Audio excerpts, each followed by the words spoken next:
নমস্কার বন্ধুরা, আমি আজকে বড়বাজার গেছিলাম। বড়বাজার থেকে কী কী কিনে এনেছি দেখাচ্ছি তোমাকে। সবাই জানিও কিন্তু কমেন্টসে কীরকম হলো জিনিসগুলো।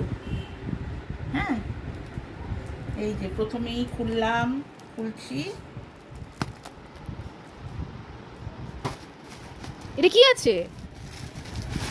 ফার্স্টেই আমাদের জিনিসটা, এইটা হচ্ছে ওই যে চুষুকোনোর শ্যাম্পু করার পর এই যে চুষুকো না, এটা আমার। এটা একটা হচ্ছে বুয়ার আর একটা হচ্ছে আমার মেয়ে তনুজার। এই দুটো দু রঙের। বাহ, খুব সুন্দর। শ্যাম্পু করে চুল শুকানোর জিনিস। বাহ, গেল।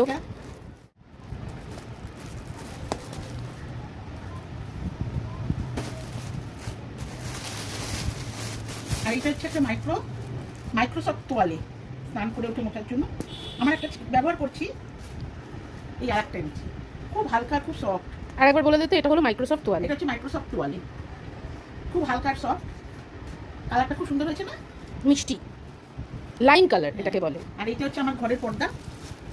ওটা আমি একদিন দেখিয়ে দেবো। টাঙানোর পর আমি দেখাবো, বানিয়ে টাঙানোর পর। এগুলো সব বড়বাজার থেকে নেওয়া হয়েছে, কারণ বড়বাজারে প্রচন্ড সস্তায় জিনিসপত্র পাওয়া যায়, সেই জন্য আমরা ইজিলি এনে কিন্তু ব্যবসাও করতে পারি এখানে।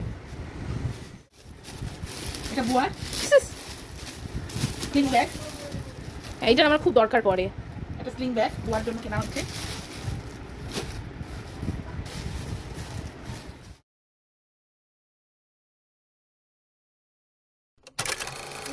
আমাদের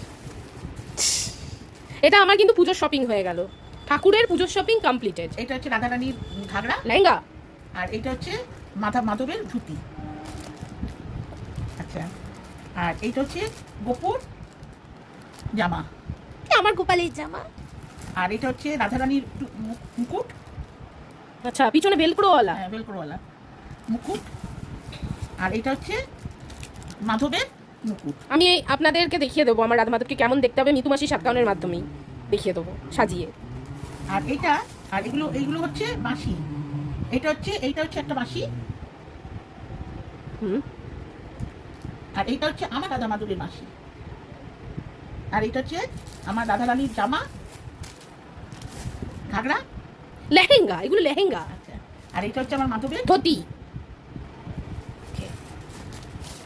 আর আমি আমার রাধা মাধবকে মুকুট পরাবো না ভেবেছিলাম, কিন্তু কি আশ্চর্যজনক ভাবে আমাদের যার কাছ দিয়ে আমরা নিই, সে হচ্ছে আমার মানে সন্তানের মতো। সে বড়বাজারে তার দোকান আছে অনেকগুলো, তা সে দেখে এটা এর মধ্যে ঢুকিয়ে দিয়েছে। তার মনে হয় পড়তে ইচ্ছা করেছে আমার মাধবের, যে একটা মুকুট আমাকে দাও। আমার নেওয়ার, আমি নেবো না ভেবেছি, তারপর খুলে দেখি এই মুকুটটা। এটা ইচ্ছা ছিল না? হ্যাঁ, ওনার ইচ্ছা ছিল। মোর পালক দেওয়া নাইলনের চুড়ি, প্লাস্টিকের চুড়ি শুনেছি। একটু খুলে দেখাও প্লিজ। ও আচ্ছা, এই তোমার হাতের গুলোর মতো। হ্যাঁ, এটা নিয়েছি আমার বড় জায়ের জন্য। ও আমাকে বলেছিল যখন যাবে বড়বাজারে আমাকে এনে দিও। তার মানে আমরা খুব শিগগিরই নৈহাটি যাচ্ছি। এটা আমার বড় জায়ের জন্য। না, নৈহাটিতে এখন যাওয়া যাবে না। নৈহাটিতে যে চলে যাচ্ছে, বড় যারা ঘুরতে যাচ্ছে রাজস্থান। এটা যদি আমি তাড়াতাড়ি দিতে পারতাম, ও পরে ঘুরতে যেতে পারতো। আচ্ছা, এগুলো কিনেছি আমার ছানাদের জন্য। এগুলো কিন্তু খুব গুরুত্বপূর্ণ জিনিস। এগুলো কিন্তু পিক পিক করে ফোটাবার জন্য। এগুলো বড়বাজারে অনেক কম দাম। কত দামে এই দুটো পেয়েছি? এই দুটো পেয়েছি এক একটা 60 টাকা করে, মানে এক একটা প্যাকেট 60 টাকা। মানে 10টা করে রয়েছে, মানে 6 টাকা করে পার সিরিঞ্জ পড়ছে। এক একটা সিরিঞ্জ আমি কবার ইউজ করতে পারবো? এক একটা সিরিঞ্জ 4 থেকে 5 বার ইউজ করা যাবে। ওকে। এই সিরিঞ্জগুলোর দাম, আমি যদি এখানে লেখা থাকে না ওদের, কিন্তু আমি যদি এখান থেকে পাড়ার দোকান দিয়ে কিনি, মিনিমাম 15-20 টাকা একটা সিরিঞ্জ নিয়ে নেবে। ওরে বাবা, এত বিশাল দাম! এক একটা সিরিঞ্জ 15-20 টাকা নেবে বাবা। আর আমি বড়বাজার থেকে আনি কেন? বড়বাজারে অনেকটা সস্তা পাওয়া যায়, ওদের ডজন হিসেবে বিক্রি করে, কিন্তু সস্তা। 2 ml সিরিঞ্জ আনি, এক বাক্স, মানে 100টা থাকে, একটা বাক্স 100টা 2 ml সিরিঞ্জ থাকে। সেটার দাম হচ্ছে আপনার 150 থেকে 200 টাকা। আচ্ছা, অনেক কম। যেখানে যদি এখান থেকে কিনি আমি, একটা সিরিঞ্জের দাম 5 টাকা পড়ে যায়। আচ্ছা আচ্ছা আচ্ছা।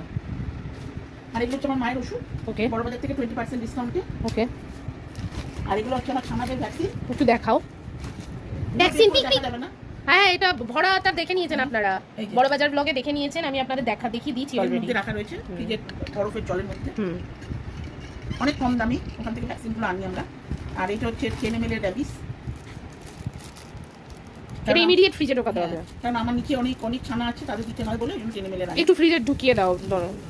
আছে, এটার মধ্যে একটা ট্রাইপড আছে।